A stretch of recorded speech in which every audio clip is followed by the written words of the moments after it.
வணக்கம். இன்றைய முக்கிய செய்திகள். தீபாவளி பண்டிகையையொட்டி ரூபாய் 570 மதிப்புள்ள இலவச மளிகை தொகுப்பு விரைவில் வழங்கப்படும் என முதல்வர் ரங்கசாமி அறிவித்துள்ளார்.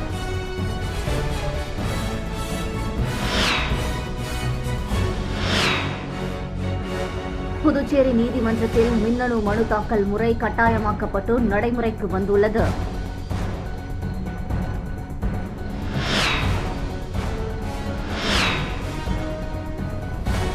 பாலியல் குற்றச்சாட்டுகளை மூடி மறைக்கும் துணைவேந்தரை கண்டித்து போராட்டத்தில் ஈடுபட்ட மாணவர்கள் மீது தடியடி நடத்தி வலுக்கட்டாயமாக போலீசார் கைது செய்தனர். இதனால் பல்கலைக்கழக வளாகம் போர்க்களமானது.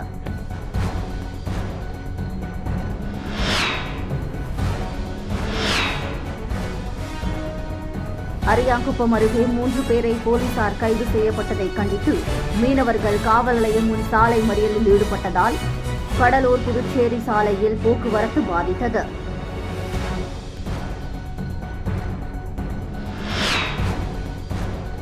இனி வருவது விரிவான செய்திகள்.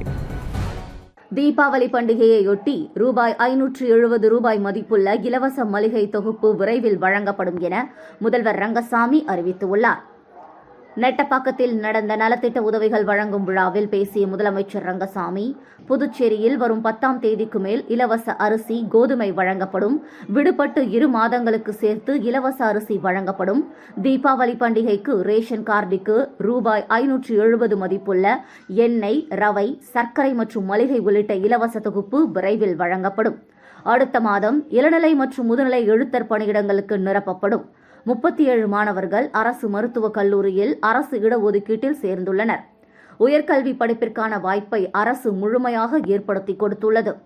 டிசம்பர் மாதம் முதல் மேலும் 5000 முதியோர்களுக்கு புதிதாக உதவித்தொகை வழங்கப்படும். மஞ்சள் ரேஷன் கார்டு குடும்ப தலைவிகளுக்கு மாதம் ரூபாய் 1000 உதவித்தொகை விரைவில் வழங்கப்படும் என்றார். புதுச்சேரி நீதிமன்றத்தில் மின்னணு மனு தாக்கல் முறை கட்டாயமாக்கப்பட்டு நடைமுறைக்கு வந்துள்ளது. சுப்ரீம் கோர்ட் கமிட்டி மின்னணு முறையில் புதிய நடைமுறையை கொண்டு வந்துள்ளது.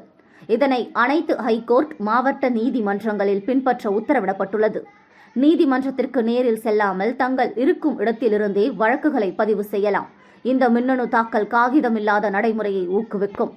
இந்த நிலையில் புதுச்சேரி நீதிமன்றங்களில் மின்னணு வழக்கு தாக்கல் முறை கட்டாயமாக்கப்பட்டு நேற்று முதல் நடைமுறைக்கு வந்துள்ளது. இது தொடர்பாக ஹைகோர்ட் பதிவாளர் அள்ளி வெளியிட்டுள்ள உத்தரவில், சுப்ரீம் கோர்ட் மின்னணு குழுவால் உருவாக்கப்பட்ட மின்னணு தாக்கல் போர்ட்டலில் மாவட்ட நீதித்துறையில் உள்ள அனைத்து வழக்கு வகைகளின் விண்ணப்பங்கள், மனுக்கள், ஆவணங்களுக்கு மின்னணு தாக்கல் கட்டாயமாக்கப்பட்டுள்ளது. இதற்கான விரிவான வழிகாட்டுதல்கள், பயிற்சிகள் சென்னை ஹைகோர்ட் இணையதளத்தில் உள்ளது. வழக்கறிஞர்கள், அரசு வழக்கறிஞர்கள், கட்சியினர் இந்த மின்னணு தாக்கல் செய்யும் வசதியை பயன்படுத்திக் கொள்ளலாம். இவ்வாறு அவர் தெரிவித்துள்ளார். காலியாக உள்ள 8 கால்நடை உதவி அறுவை சிகிச்சை மருத்துவர் பணிக்கு புதுச்சேரியை சேர்ந்தவர்களிடமிருந்து விண்ணப்பங்கள் வரவேற்கப்படுகின்றன. கால்நடைத்துறை இயக்குநர் லதா மங்கேஷ்கர் வெளியிட்டுள்ள செய்திக்குறிப்பில், புதுச்சேரி கால்நடை பராமரிப்பு மற்றும் கால்நடைத்துறையில் காலி பணியிடங்கள் ஒப்பந்த அடிப்படையில் நிரப்பப்பட உள்ளன. காலியாக உள்ள 8 கால்நடை உதவி அறுவை சிகிச்சை மருத்துவர் பணிக்கு புதுச்சேரியை சேர்ந்தவர்களிடமிருந்து விண்ணப்பங்கள் வரவேற்கப்படுகின்றன. விண்ணப்பத்தை கால்நடைத்துறை இணையதளத்தில் பதிவிறக்கம் செய்து அதனை பூர்த்தி செய்து வரும் 24ஆம் தேதி மாலை 5 மணிக்குள் அனுப்ப வேண்டும். கூடுதல் விவரங்கள் அறிய துறையின் இணையதளத்தில் தெரிந்து கொள்ளலாம். இவ்வாறு அதில் கூறப்பட்டுள்ளது. அரியாங்குப்பம் அருகே 3 பேரை போலீசார் கைது செய்யப்பட்டதை கண்டித்து மீனவர்கள் காவல் நிலையம் முன் சாலை மறியலில் ஈடுபட்டதால் புதுச்சேரி கடலூர் சாலையில் போக்குவரத்து பாதித்தது. தவளக்குப்பம் அடுத்த நல்லவாடு தெற்கு மற்றும் வடக்கு என 2 பஞ்சாயத்துகள் செயல்பட்டு வருகின்றன. அந்த பகுதியில் உள்ள தில்லையம்மன் கோவில் திருவிழாவை 2 பஞ்சாயத்து மீனவர்கள் கடந்த 70 ஆண்டுகளாக ஒற்றுமையாக நடத்தி வந்தனர். இந்த ஆண்டு திருவிழாவை 2 பஞ்சாயத்தினர் தனித்தனியே நடத்தினர். அதிலிருந்து பிரச்சினை ஏற்பட்டது. இந்த நிலையில் நல்லவாடு வடக்கு பகுதியை சேர்ந்த நடராஜன் என்பவரது படகு இன்ஜின் மீது மண் அள்ளி போட்டவர்கள் மீது நடவடிக்கை எடுக்க கோரி அவர் தவளக்குப்பம் காவல் நிலையத்தில் புகார் கொடுத்தார். அதன் பேரில் சப் இன்ஸ்பெக்டர் ஜெயகுருநாதன் வழக்கு பதிந்து நேற்று முன்தினம் இரவு நல்லவாடு பகுதியைச் சேர்ந்த கார்த்திபன் வயது 52, விஜி வயது 42, சபரி வயது 38 ஆகியோரை கைது செய்தனர். இதனால் ஆத்திரமடைந்த மீனவர்கள் தவளக்குப்பம் காவல் நிலையம் முன்பு குவிந்து எப்படி 3 பேரை கைது செய்யலாம் என கேட்டு போலீசாரிடம் வாக்குவாதம் செய்தனர். அவர்களை கைது செய்வதை கண்டித்து மீனவர்கள் காவல் நிலையம் முன் சாலை மறியலில் ஈடுபட்டனர். அவர்களிடம் SP செல்வம், இன்ஸ்பெக்டர் ஆறுமுகம் ஆகியோர் பேச்சுவார்த்தை நடத்தினர். அதன்பின் அவர்கள் கலைந்து சென்றனர். இதனால் கடலூர் புதுச்சேரி சாலையில் போக்குவரத்து பாதித்தது. பாலியல் குற்றச்சாட்டுகளை மூடி மறைக்கும் துணைவேந்தரை கண்டித்து போராட்டத்தில் ஈடுபட்ட மாணவர்கள் மீது தடியடி நடத்தி வலுக்கட்டாயமாக போலீசார் கைது செய்தனர். இதனால் பல்கலைக்கழக வளாகம் போர்க்களமானது. காரைக்கால் கிளை பல்கலைக்கழகத்தில் கேரள மாணவிகளை குறிவைத்து தொடர்ந்து பாலியல் தொல்லை கொடுத்து வருவதாகவும் மாணவி அழுதபடி பேசிய ஆடியோ பெரும் பரபரப்பை ஏற்படுத்தியிருந்தது. காலாப்பட்டில் உள்ள பல்கலைக்கழகத்திலும் பேராசிரியர் ஒருவர் ஆராய்ச்சி கல்வி பயிலும் மாணவி ஒருவரை திருமணம் செய்து கொள்வதாக ஏமாற்றி கர்ப்பமாக்கி விட்டதாக குற்றச்சாட்டு எழுந்தது. இப்படி புதுவை பல்கலைக்கழகத்தில் அடுக்கடுக்கான பாலியல் குற்றச்சாட்டுகளால் மாணவர்கள் மற்றும் பெற்றோர்கள் மத்தியில் பெரும் அதிர்ச்சி ஏற்பட்டுள்ளது. இந்த நிலையில் புதுவை மத்திய பல்கலைக்கழகத்தில் தொடர்ச்சியாக மாணவிகளின் பாலியல் குற்றச்சாட்டுகளை மூடி மறைக்கும் பல்கலைக்கழகத்தின் துணைவேந்தரை கண்டித்தும் பல்கலைக்கழக காரைக்கால் வளாக தலைவர் மாதவையா மீதும் மேலும் பல பாலியல் குற்றச்சாட்டுகளில் ஈடுபட்டுள்ள பேராசிரியர்களை பணிநீக்கம் செய்ய வேண்டும், பல்கலைக்கழக மானியக்குழு 2015 விதிகள் படி பாலியல் புகார்களை விசாரிக்கும் கமிட்டியை அமைத்திட வேண்டும் என வலியுறுத்தி இந்திய மாணவர் சங்கத்தின் சார்பில் 100க்கும் மேற்பட்ட மாணவர்கள் நேற்று மாலை பல்கலைக்கழக வளாகத்தில் கையில் கண்டன பாதகைகளை ஏந்தி பேரணியாக சென்று துணைவேந்தர் அலுவலகத்தை முற்றுகையிட்டு போராட்டத்தில் ஈடுபட்டனர். தொடர்ந்து போராட்டத்தில் ஈடுபட்ட மாணவர்களிடம் பல்கலைக்கழக நிர்வாகம் சார்பில் பேச்சுவார்த்தை நடத்தப்பட்டது. ஆனால் மாணவர்களின் கோரிக்கை தொடர்பாக பல்கலைக்கழக நிர்வாகம் எழுத்துப்பூர்வமாக பதில் அளிக்காததால் மாணவர்களின் போராட்டம் நள்ளிரவு வரை நீடித்தது. இதனைத் தொடர்ந்து காலாப்பட்டு காவல் நிலைய போலீசார் நள்ளிரவு 2 மணி அளவில் பல்கலைக்கழகத்திற்கு நுழைந்து மாணவர்கள் மீது தடியடி நடத்தி 6 மாணவிகள் உட்பட 24 மாணவர்களை வலுக்கட்டாயமாக கைது செய்தனர். இதனால் பல்கலைக்கழக வளாகம் போர்க்களமானது. இதனால் புதுவை பல்கலைக்கழக வளாகத்தில் பதற்றமான சூழல் நிலவி வருகிறது. இலங்கை கடற்படையால் கைது செய்யப்பட்ட மீனவர்களின் குடும்பத்தினரை சந்தித்து சட்டமன்ற உறுப்பினர் மற்றும் மாவட்ட ஆட்சியர் ஆறுதல் கூறினர். காரைக்கால் மாவட்டம் கோட்டுச்சேரிமேடு மீனவ கிராமத்தை சேர்ந்த சிவராவன் என்பவருக்கு சொந்தமான மீன்பிடி படகில் மீன்பிடிக்க சென்ற 17 மீனவர்களை நேற்று இலங்கை கடற்படை படகுடன் கைது செய்தது.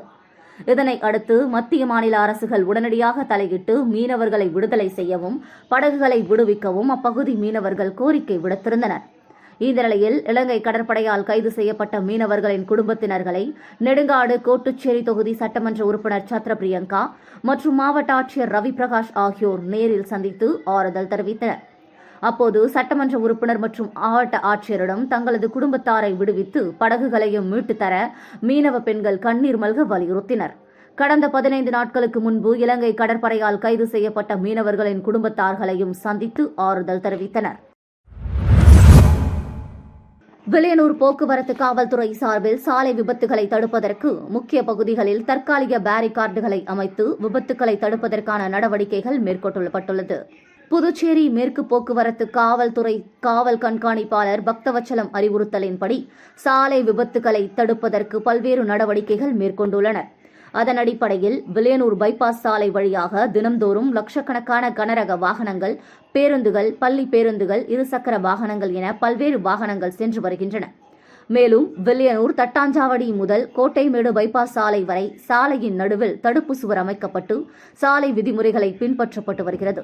இருப்பினும் முக்கிய பகுதிகளான பள்ளி மாணவர்கள் செல்கின்ற பகுதி மற்றும் சுல்தான்பேட் ரயில் நிலையம் செல்கின்ற பகுதிகளில் தடுப்பு சுவர் இடைவெளி உள்ள பகுதியின் வழியாக பொதுமக்கள் சாலையை கடப்பதற்கு முற்படும் பொழுது ஏற்படுகின்ற எதிர்பாராத விபத்துகளை தடுப்பதற்காக தற்காலிக பேரிகார்டுகள் அமைக்கப்பட்டு சாலை விபத்துகளை தடுப்பதற்கான முன்னெச்சரிக்கை நடவடிக்கை மேற்கொள்ளப்பட்டுள்ளது. மேலும் பொதுமக்கள் இத்தகைய நடவடிக்கைகளுக்கு ஒத்துழைப்பு தர வேண்டும் என்றும் 0 விபத்து என்கின்ற இலக்கை நோக்கி பயணிக்க வேண்டும் என வில்லியனூர் போக்குவரத்து போலீசார் நடவடிக்கை மேற்கொண்டுள்ளனர். புதுச்சேரி அரசு மகளிர் மற்றும் குழந்தைகள் மேம்பாட்டுத்துறை சார்பில் கர்ப்பிணிகளுக்கு நடைபெற்ற வளைகாப்பு விழாவில் அமைச்சர் லட்சுமி நாராயணன் கலந்து கொண்டு பரிசுகள் வழங்கி சிறப்பித்தார். புதுச்சேரி மகளிர் மற்றும் குழந்தைகள் மேம்பாட்டுத்துறையின் முத்தியால்பேட்டை ஒருங்கிணைந்த குழந்தைகள் நலத்திட்டம் சார்பில் ராஜ்பவன் தொகுதியில் கர்ப்பிணிகளுக்கான வளைகாப்பு விழா நடந்தது. வாழைக்குளம் செங்கேணியம்மன் கோவிலில் நடந்த விழாவில் அமைச்சர் லட்சுமி நாராயணன் கலந்து கொண்டு கர்ப்பிணிகளை வாழ்த்தி சொந்த செலவில் சிறப்பு பரிசுகள் வழங்கினார். இதில் பங்கேற்ற 300க்கும் மேற்பட்டவர்களுக்கு அறுசுவை உணவு வழங்கப்பட்டது. முன்னதாக திட்ட அதிகாரி செல்வகுமார் வரவேற்றார். ஜிப்மர் மருத்துவமனை டாக்டர்கள் வாழ்த்தி பேசினர். ஏற்பாடுகளை அங்கன்வாடி மைய ஊழியர்கள், உதவியாளர்கள் செய்திருந்தனர். வில்லியனூர் ஒட்டம்பாளையத்தில் ரூபாய் 19 லட்சம் செலவில் புதிய மின்மாற்றியை எதிர்க்கட்சித் தலைவர் சிவா மக்கள் பயன்பாட்டிற்கு இயக்கி வைத்தார். வில்லியனூர் சட்டமன்ற தொகுதி புதுச்சேரி நகராட்சி கொம்பாக்கம் வார்டுக்கு உட்பட்ட ஒட்டாம்பாளையம் கர்மவீரர் காமராஜர் ஆசிரியர் குடியிருப்பு பகுதி மக்களின் மின் தேவையை கருத்தில் கொண்டு மின்துறை மூலம் ரூபாய் 19 லட்சம் செலவில் 315 கிலோவாட் திறன் கொண்ட புதிய மின்மாற்றி 10வது குறுக்கு வீதியில் அமைக்கப்பட்டு அதனை மக்கள் பயன்பாட்டிற்கு இயக்கி வைக்கப்பட்டது. இதில் தொகுதி சட்டமன்ற உறுப்பினரும் எதிர்க்கட்சித் தலைவருமான சிவா கலந்து கொண்டு கூடுதல் திறன் கொண்ட புதிய மின்மாற்றியை மக்கள் பயன்பாட்டிற்கு இயக்கி வைத்தார். இந்த நிகழ்ச்சியில் மின்துறை உதவி பொறியாளர் அருணகிரி, இளநிலை பொறியாளர் அரவிந்தன், ஊழியர்கள் சுப்பிரமணி, வீரப்பன் மற்றும் திமுக நிர்வாகிகள் உட்பட ஊர் பொதுமக்கள் ஏராளமானோர் கலந்து கொண்டனர். மார்பக புற்றுநோய் மாதத்தை முன்னிட்டு 100க்கும் மேற்பட்ட தனியார் செவிலியர் கல்லூரிகளைச் சேர்ந்த மாணவ மாணவிகள் விழிப்புணர்வு பேரணி சென்றனர். அக்டோபர் மாதம் மார்பக புற்றுநோய் விழிப்புணர்வு மாதமாக கடைபிடிக்கப்பட்டு பல்வேறு விழிப்புணர்வு நிகழ்ச்சிகள் நடைபெற்று வருகிறது. இந்த நிலையில் மார்பக புற்றுநோய் குறித்து விழிப்புணர்வு ஏற்படுத்தும் விதமாக புற்றுநோயை விட நம்பிக்கை பெரியது, பெண்களின் வலிமை அதைவிட பெரியது, ஒவ்வொரு பெண்ணும் விழிப்புணர்வுடன் இருக்கட்டும், புற்றுநோயில்லா உலகம் நமது ஆகட்டும் உள்ளிட்ட வாசகங்கள் அடங்கிய பாதகைகளை கையில் ஏந்தியும் முகத்தில் வர்ணம் பூசிக்கொண்டு 100க்கும் மேற்பட்ட தனியார் செவிலியர் கல்லூரிகளைச் சேர்ந்த மாணவ மாணவிகள் புதுச்சேரி முக்கிய வீதிகள் வழியாக விழிப்புணர்வு பேரணி சென்றனர். ஊசுடு தொகுதிக்குட்பட்ட 10 கண்ணு பகுதியில் உள்ள துலுக்கான் வாஞ்சல் வாய்க்காலுக்கு புதிய கதவணை அமைப்பை மாற்றி அமைக்கும் பணிக்கான பூமி பூஜையை சட்டமன்ற உறுப்பினர் சாய் ஜே சரவணன்குமார் துவக்கி வைத்தார். புதுச்சேரி மாநிலம் ஊசுடு சட்டமன்ற தொகுதிக்கு உட்பட்ட 10 கண்ணு பகுதியில் ஊசுடு ஏரி அதிக நீர் வெளியேற்றும் வாய்க்கால் மற்றும் துலுக்கன் வாஞ்சல் கதவணையில் சேதமடைந்த கதவணை அமைப்பை மாற்றி அமைக்கும் பணிக்கான பூமி பூஜை ரூபாய் 14,84,910 மதிப்பீட்டில் இன்று நடைபெற்றது. இவ்விழாவில் ஊசுடு தொகுதி சட்டமன்ற உறுப்பினர் சாய் ஜே சரவணன்குமார் மற்றும் அவரது துணைவியார் அண்ணா பிரபாவதி ஆகியோர் கலந்து கொண்டு விழாவிற்கு தலைமை தாங்கி பூஜை செய்து பணியினை துவக்கி வைத்தனர். இந்த நிகழ்ச்சியில் நீர்ப்பாசன கோட்ட செயற்பொறியாளர் ராதாகிருஷ்ணன், உதவி பொறியாளர் லூயி பிரகாசம், இளநிலை பொறியாளர் சிரஞ்சீவி, பாஜக ஒருங்கிணைப்பாளர் சாய் ஜே தியாகராஜன், தொகுதி தலைவர் முத்தாலு முரளி, சாலை மற்றும் குடிநீர் பொறுப்பாளர் கருணாகரன், ஒப்பந்தக்காரர் சுதீஷ் மற்றும் ஊர் முக்கிய பிரமுகர்கள் பலர் கலந்து கொண்டு விழாவினை சிறப்பித்தனர். காரைக்கால் அரசு உள் விளையாட்டு அரங்கில் உலகப்போர் கலை மாஸ்டர் சங்கத்தின் சார்பில் நடைபெற்ற சர்வதேச சாம்பியன்ஷிப் போட்டியை அமைச்சர் திருமுருகன் குத்துவிளக்கேற்றி போட்டியை துவக்கி வைத்தார். காரைக்கால் மாவட்டத்தில் உள்ள அரசு உள் விளையாட்டு அரங்கில் உலகப்போர் கலை மாஸ்டர் சங்கத்தின் சார்பில் 2025ஆம் கல்வியாண்டிற்கான சர்வதேச சாம்பியன்ஷிப் போட்டி நடைபெற்றது. இவ்விழாவில் புதுச்சேரி கலை பண்பாட்டுத்துறை அமைச்சர் திருமுருகன் சிறப்பு அழைப்பாளராக கலந்து கொண்டு குத்துவிளக்கு ஏற்றி போட்டியை துவக்கி வைத்தார். அதனைத் தொடர்ந்து வீரர்கள் தங்களது திறமைகளை மேடையில் வெளிப்படுத்தினர்.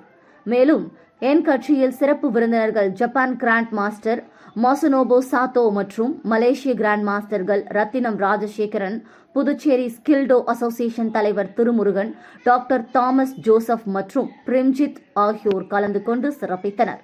மேலும் போட்டியில் கேரளா, கர்நாடகா, மகாராஷ்டிரா, தமிழ்நாடு, புதுச்சேரி ஆகிய மாநிலங்களிலிருந்து சுமார் 800க்கும் மேற்பட்ட வீரர்கள் கலந்து கொண்டு கராத்தே, குமித்தே, சிலம்பம் போன்ற பல்வேறு போட்டிகளில் தங்களது திறமைகளை வெளிப்படுத்தினர்.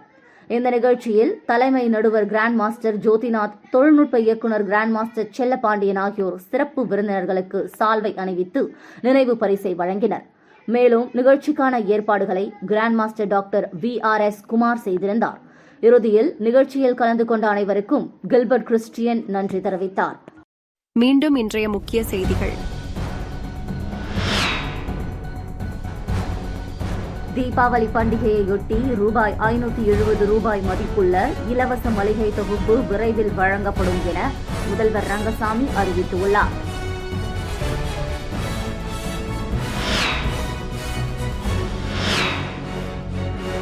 புதுச்சேரி நீதிமன்றத்தில் மின்னணு மனு தாக்கல் முறை கட்டாயமாக்கப்பட்டு நடைமுறைக்கு வந்துள்ளது.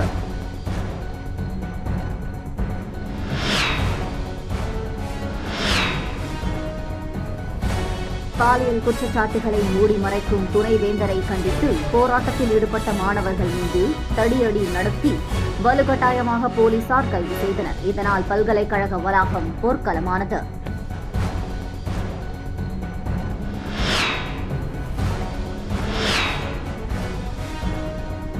அரியாங்குப்பம் அருகே 3 பேரை போலீசார் கைது செய்யப்பட்டதை கண்டித்து மீனவர்கள் காவல் நிலையம் முன் சாலை மறியலில் ஈடுபட்டதால் கடலூர் புதுச்சேரி சாலையில் போக்குவரத்து பாதித்தது.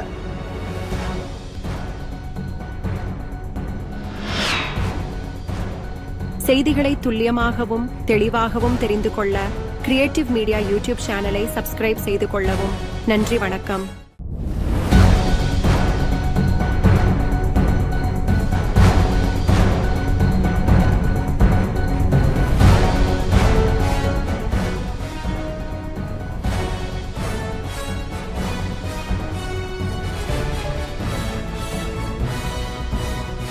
நம்ம சேனலை சப்ஸ்கிரைப் பண்ணுங்க, லைக் பண்ணுங்க, ஃப்ரெண்ட்ஸ்க்கும் ஷேர் பண்ணுங்க.